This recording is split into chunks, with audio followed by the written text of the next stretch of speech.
Hey guys, it's Neil, and today we have the final installment of my road trip around the United States, which unfortunately ended in a bit of an unfortunate way. But before I went on this trip, I did a bunch of side hustles to save up money for this trip and show you guys that if you want to do stuff like this, you can do it by saving up just in your spare time, and that it's really possible for anyone. And so we're also going to talk a little bit about whether I stayed in that budget and how much it actually cost me to drive around the United States in a car with really bad gas mileage. And yeah, so to give some context here, I went to Northern California and saw the redwoods and all that stuff, and then I went to Oregon, and there was a friend of my sister's who's on her cross-country team who I actually met near the beginning of this trip, and he was like, dude, you gotta come to Portland. So I went to Portland, and I actually stayed with his family for a couple nights, and that was super nice because it was like the first time since near the beginning of the trip that I'd had a real bed that wasn't the bed in my van, you know. And we also checked out a hike with a nice view of Mount Hood, which is actually the only mountain in the continental United States where you can go skiing in the summer. They have a skiing season that goes until September. This kid Carson was working that day, so he couldn't come skiing, but I decided to go by myself, loaded the skis up into the van, and then about 40 minutes into the drive, it's about a 50-minute drive, so literally 10 minutes away from the mountain, I start hearing a clunking noise. Basically, it sounds like someone's like hitting my engine, just like bonk, bonk, bonk. I'm like, this does not sound good. And then I start going up a hill and I realize I'm pressing all the way down on my gas and I'm going like 50 miles an hour. So I pull over to the side of the road, stop my car, turn it off, and I look and there's like white smoke coming from the hood of the car, which is basically just like what you do not want to see whatsoever. And then I get back into my car, I try to turn it on, and it just like revs, but it doesn't turn on. So I call AAA, I ask them to bring me to a mechanic shop. We're just waiting here. We've been waiting like 2 hours for AAA. They said it was gonna take 2 hours, and then there was like, it's gonna be another hour. My phone is dying, so I start writing in my journal, and I write this journal entry. So I'm on my van trip, stuck broken down on the highway. Mostly been documenting this trip on video, so that's why no entries yet, but my phone is charging slower than I use it. I got stuck in the sand in the desert twice already, once in Slab City, California, but this one feels the worst. At least then I was stuck in sand, and as soon as I got out, I'd be all set. This time, my car just broke down. There's a few things it could have been. The oil leaks, but I added to that recently. Could be out of gas. The indicator almost always shows empty, so it's hard to tell, but I put 40 bucks in recently and haven't driven much since then.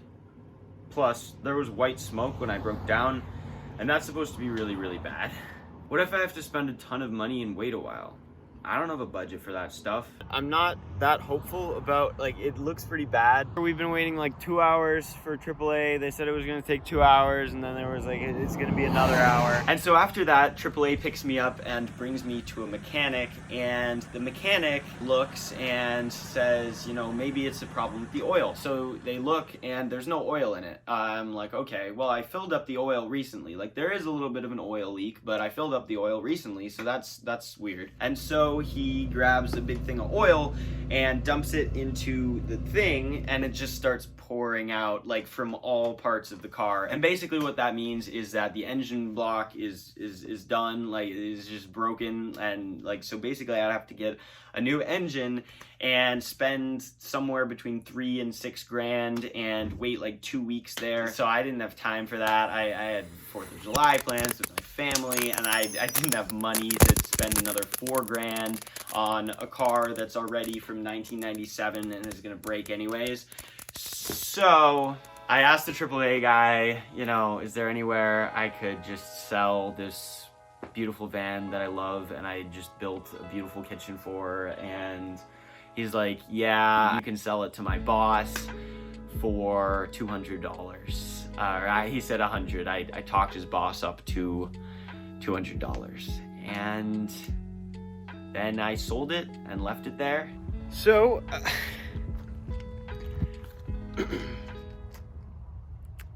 we gotta say goodbye. Got all my stuff packed up.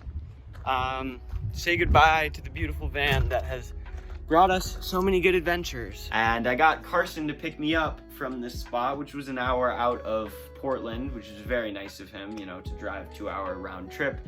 He picked me up, brought me back home. Basically, I mailed home anything that I could from my van. I don't have to leave my comforter and my pillow, but other than that, I'm pretty much able to bring everything with me. I also took some of the stuff on the plane with me. I got a plane ticket, flew home, and that was the end of the trip there. Now, it was a very unfortunate thing that happened there, that I lost my van, but at the same time, it was from 1997.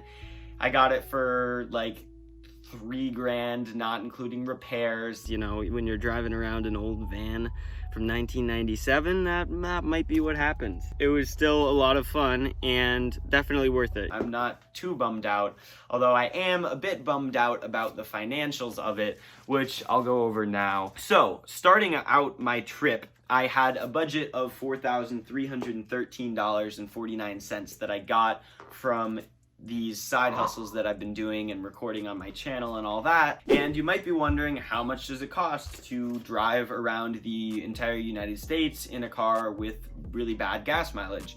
Well, the answer to that is, at least from Massachusetts all the way along the border to Portland, it costs $2,601.62. So that's including gas, that's including food, that's including any expenses incurred. And then I had to get like a next day plane ticket, so that cost another $516. So I ended up spending $3,117.62. And so that's pretty much what the trip would have cost if my van had not broken down. But then if you do want to include the cost of the van and all of the work that I put into it, which I mean really does count. Like, hopefully your van's not going to break down if you're doing something similar to this, but in case it does, it cost me $7,853.62 to drive all the way across the United States, which is a bit more than I would have hoped to spend. And I got $200 from selling the van, but then I also spent $200 mailing stuff back, so I'm just not gonna include any of that in the financials of it.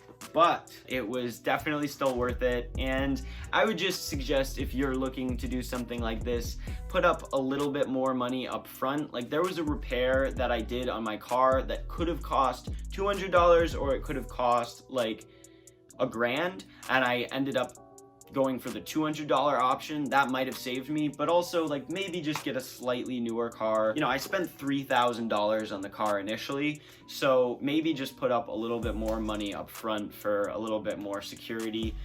But these are the lessons learned when you're doing stuff like this. So yeah, great van trip. That's all for today. That is all for this series here.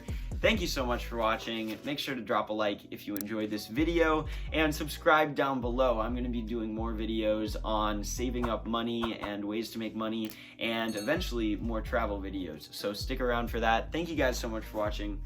I'll see you in my next video.